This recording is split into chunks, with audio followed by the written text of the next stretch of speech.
Y10을 향한 시청자 의견이라면 모두 귀 기울여 듣고 답하는 시청자 톡톡 Y 시간입니다.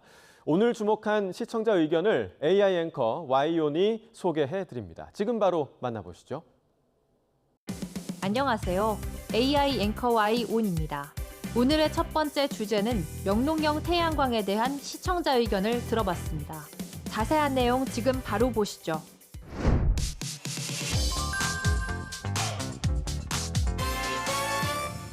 재생에너지 중심 도시를 추진하는 전남에 전국 최대 규모의 영농형 태양광 발전소가 준공됐습니다.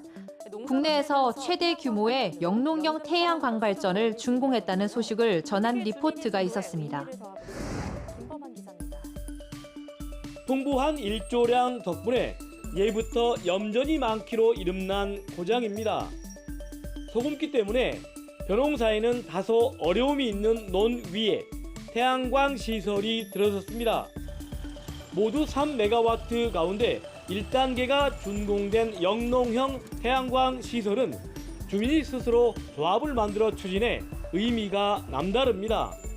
추가 공사가 끝나면 28가구는 앞으로 20년 동안 농사도 지으면서 한 해 140여만 원을 따로 연금처럼 받게 됩니다. 이번에 설치된 영농형 태양광 발전의 역할과 규모 등을 소개하면서 농촌에 도움이 될 수 있음을 전한 보도였는데요.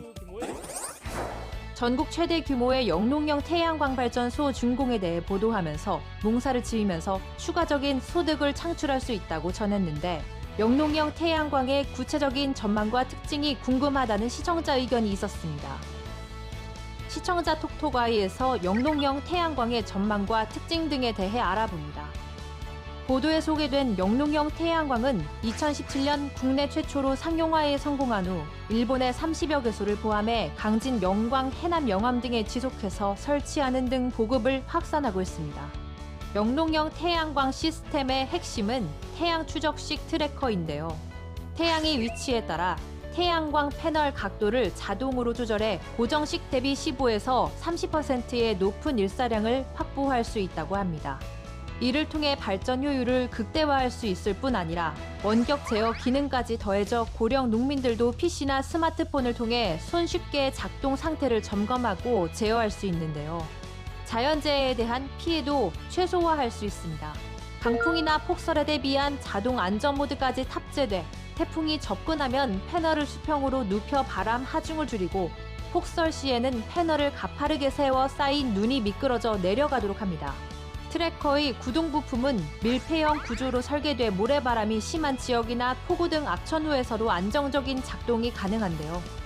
농지의 본래 용도를 훼손하지 않아 농민들에게 안정적인 부가 수입원을 제공해 농한기에도 전기 판매 수익이 발생해 농가 소득을 증대시키는데요. 작물 수확과 전력 생산이라는 두 가지 경제 활동을 동시에 수행할 수 있어 고령 농민의 경제적 부담을 덜고 농촌 공동체의 지속 가능성 확보로 이어질 수 있다고 하는데요.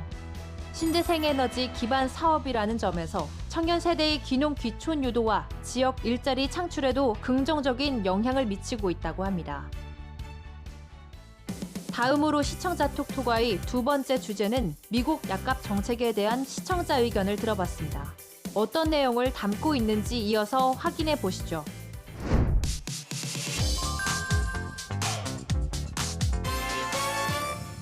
트럼프 대통령이 미국에서 유독 비싼 약값의 책임이 다른 나라에 있다면서 약값을 평준화하라고 명령했습니다. 미국 트럼프 대통령이 약값 인하 행정명령에 서명하면서 관련 내용에 대해 전한 보도가 있었습니다.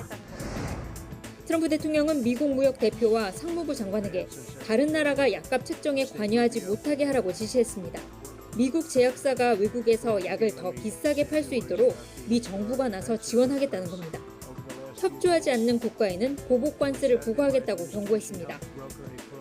약값 인하 행정명령의 구체적인 내용에 대해 설명하고 그 내용을 해설해준 보도였는데요. 미국의 약값 인하 정책이 한미 무역 협상에 미칠 영향에 대해 다룬 보도였는데 관련해 우리나라와 제약업계에 미칠 영향이 궁금했다는 시청자 의견이 있었습니다. 시청자 톡톡아이에서 미국 약값 인하 정책에 대한 우리나라와 제약업계에 미칠 영향을 살펴봤습니다. 트럼프 대통령이 지난달 미국 출시 의약품 가격을 다른 국가들과 동일한 수준으로 낮추는 내용의 행정명령에 서명했습니다. 제약사들이 30일 이내에 처방약 가격을 자발적으로 인하하지 않으면 정부가 직접 가격을 제한한다는 것이 핵심인데요. 이 같은 상황에 여러 방면에서 전망이 나오고 있습니다. 트럼프 행정부의 정책이 오히려 국내 생물의약품 복제약 업체들에는 기회가 될 수 있다는 건데요. 이번 행정명령의 주요 대상은 주로 글로벌 대형 제약사들이 개발하는 오리지널 의약품입니다. 값이 비싼 오리지널 약을 복제한 생물의약품 복제약은 상대적으로 가격이 낮아 큰 영향을 받지 않을 전망인데요. 또 고가의 오리지널 약을 만드는 제약사들이 독점력 유지를 위해 의약품 비용을 협상하는 처방약 급여관리업체와 구축한 중간 유통망이 개선되면 국내 생물의약품 복제약 기업들은 미국 시장 확대에 적극 나설 수 있습니다. 중간 유통사가 아닌 미 당국과 직접 약가를 협상할 수 있어 실질적인 생물의약품 복제약 처방가를 낮출 수 있고, 이는 처방 확대로 이어져 매출을 늘리는 데 도움이 되기 때문입니다. 만약 미국이 약값을 참고하겠다는 나라들에 한국이 포함되면 국내도 영향을 받을 수밖에 없는데요. 행정명령에 따라 미국 정부는 현지 약값을 내리면 제약사가 다른 나라에서 약을 더 비싸게 팔 수 있도록 관세 부과 등으로 지원 사격할 것이기 때문입니다. 마지막으로 오늘 시청자 톡톡아의 세 번째 주제는 MZ손해보험 노동조합 입장에 대한 시청자 의견을 들어봤습니다. 이어지는 내용도 지금 바로 만나보시죠.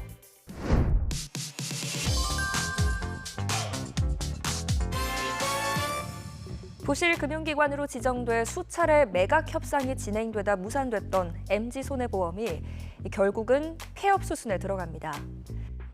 MZ손해보험이 폐업 수순을 밟으면서 그 과정에서 어떤 일이 있는지 전한 리포트가 있었습니다. 지난 2022년 부실금융기관으로 지정돼 수차례 매각 협상이 진행되다 무산됐던 MZ손해보험의 처리 방안이 확정됐습니다. 금융위원회는 정례 회의를 열어 MZ손보의 폐업 수순을 발표해 121만 고객의 보험계약은 가교보험사로 이전하는 방식을 택하기로 했습니다. 고객 입장에선 한시름을 놓을 수 있게 됐지만 500여 명에 달하는 MZ손보 직원들 사정은 다릅니다. 가교보험사는 신규 영업 없이 기존 보험계약 유지만 하기 때문에 필수 인력만 고용 승계가 가능합니다. 가입자들의 계약은 가교보험사로 이전됐지만 직원들의 고용 승계는 장담할 수 없는 내용을 전했는데요. MZ손해보험의 폐업 수순과 관련 내용을 전한 보도였는데, 이 과정에서 노조가 가교보험사 설립을 반대한다고 전했는데 그 이유를 다루지 않아 궁금했다는 시청자 의견이 있었습니다. 자세한 내용을 보충하기 위해 시청자 톡톡아이에서 MZ손해보험 노조가 가교보험사 설립을 반대하는 이유를 알아봅니다. MZ손해보험이 가교보험사를 통해 기존 계약을 이전하는 방식으로 정리되면서 영업도 정지됐습니다. 이에 기존 보험 계약은 유지되지만 신규 계약은 금지되고 MZ손해보험 직원들의 일부 실직도 불가피해졌는데요. MZ손해보험 노동조합 측은 직원 설명회, 총파업 투표 등에 나서며 가교보험사 설립 반대 등에 나선다는 계획입니다. MZ손해보험 노조 측은 노동자의 생존권을 보장하는 정상적인 매각을 위한 조치를 주장하며 가교보험사 설립을 반대하고 있는데요. 지난 4월 기준 MZ손해보험 전체 임직원은 521명으로 업계에서는 최소한의 인력인 10% 내외를 제외하고는 구조 조정이 이뤄질 것이라고 보고 있다고 합니다. MZ손해보험 노조는 500여 명의 임직원과 그 가족, 그리고 이해관계자들의 일상 파탄과 생명줄을 옥죄는 결정에 당국기관이 일방적으로 확정한 일부형 업정지와 폐쇄형 가교보험사의 그 어떠한 협조도 하지 않을 것이라고 강조했는데요. 노조는 고용 승계를 위해서라도 손해보험사가 없는 금융기관으로의 매각을 바라고 있는데요. 앞서 메리츠와제는 10%의 고용 승계와 1인당 6개월 치해 위로금을 지급하겠다고 했으나 MZ손해보험 노조 측은 이를 수용하지 않았습니다. 그러나 노조 측 요구가 받아들여질 가능성은 매우 낮은 걸로 보이는데요. IMF 외환위기 이후 2011년 저축은행 사태까지 부실금융기관을 정리할 때마다 노조의 반발이 있었지만 노조 측 요구가 수용된 적은 없다고 합니다. YTN 방송의 부족한 부분을 채우는 시청자 톡톡 Y 시간. 다음 주도 다양한 시청자 의견과 함께 돌아오겠습니다.